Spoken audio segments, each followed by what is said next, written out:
here in Los Angeles. I'll describe this as the Fairfax District. It's well known for the farmers market nearby and the Grove Shopping Center. It's considered upscale in many parts of it. That Pan Pacific Park is probably, off the top of my head, about a half mile away. That's where it started. The protesters left the park. They came down 3rd Street, and then here it ended at Fairfax. And there it is, the dark, smoky sound of protest. And we're going to move back just a little bit here, just in case. That's a very good idea. We trust that you are staying a safe distance away, and we appreciate your photographer zooming in to give us a closer look, obviously, but your safety is most important here. Paul, when we, look at all of this and we saw protesters gathering in multiple groups, it's so horrific to see the damage and the violence that we've watched on our air already this afternoon. What did you hear from protesters as you've been down there covering it today? What was their message and their goal? The first and primary message, we're going to start with what was that peaceful protest in Pan Pacific Park. Time and time again, we heard Black Lives Matter. We heard the chants of George Floyd. We also heard people say they want all officers involved in the George Floyd death or on scene to be charged, the other 3. There was also a lot of signs that said, white silence is violence. That's the first part of this protest. Then it transited into the march. The march is going extremely well. Goes right down 3rd Street. Everybody's cooperating. It's peaceful. They get to the intersection, and that's where I think you picked me up, of Fairfax and 3rd. They block the intersection. This would be something like being right in downtown Manhattan or San Francisco or Chicago. It's an extremely critical artery to crisscrossing this part of Los Angeles. In the intersection, things were going fine. We did see protesters climbing up, as we said, onto a bus. We saw them getting up on traffic light poles, but there was no violence. We did not see any police go into the intersection. But when the protesters started down 3rd Street, heading toward Santa Monica, the police set up a line and blocked their progress. From what we could tell, we didn't see that there was one moment of a certain flashpoint or somebody threw a punch or whatever the case may be. Then there was a line of police and a line of protesters. And the protesters, many of them, began arguing with the police, screaming at the police. That's when there was a lot of expletives, blank the police, as well as, and just excuse us, we're resetting our camera here, light pushing and shoving.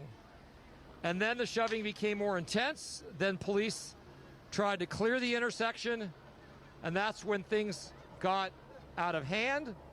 The protesters either backed up the police, we can't say if they backed them up for sure, or the police chose to put up a line behind all these cruisers.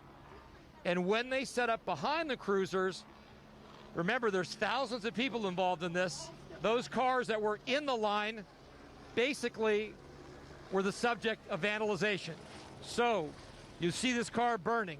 I'll just go ahead and count as to how many police vehicles are damaged. 1, 2, 3, 4, 5, 6, 7, 8, 9, at least damaged in this intersection. Obviously, they also got hit with all sorts of spray paint, and that police vehicle now is a burning carcass and a former shell of itself. And it looks, by the way, like we've got most of the protesters backed up toward Fairfax Avenue.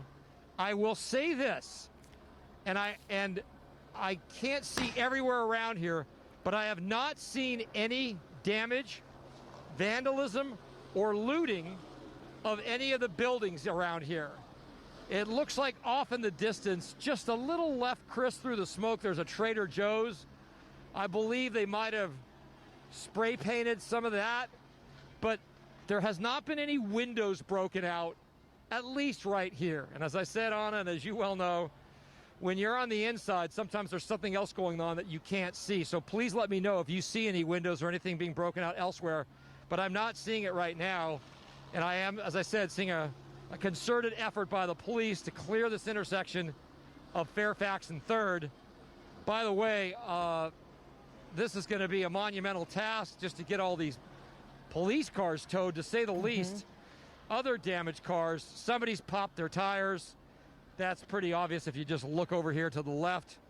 Yep. And as I said, that one got set on fire. And I'll show you a little bit more about how big this box is that the police officers have formed.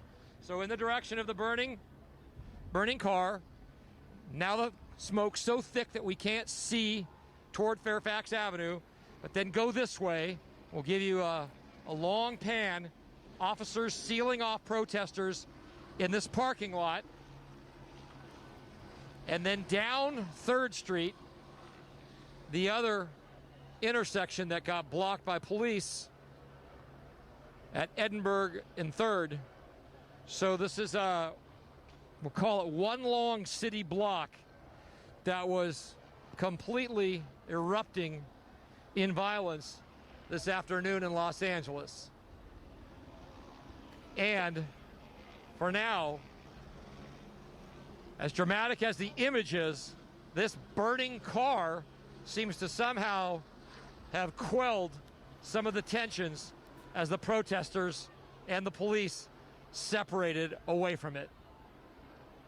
You're right, and we could see in those overhead shots, the aerials that we were getting from our affiliates in that area, Paul, it does look like protesters have backed way, way, way up. However, they have not left the area. We can still see in these images, it appears hundreds at least, of protesters still waiting in that zone, watching what's going to happen next as that police vehicle continues to burn and the smoke billows from that zone. Paul,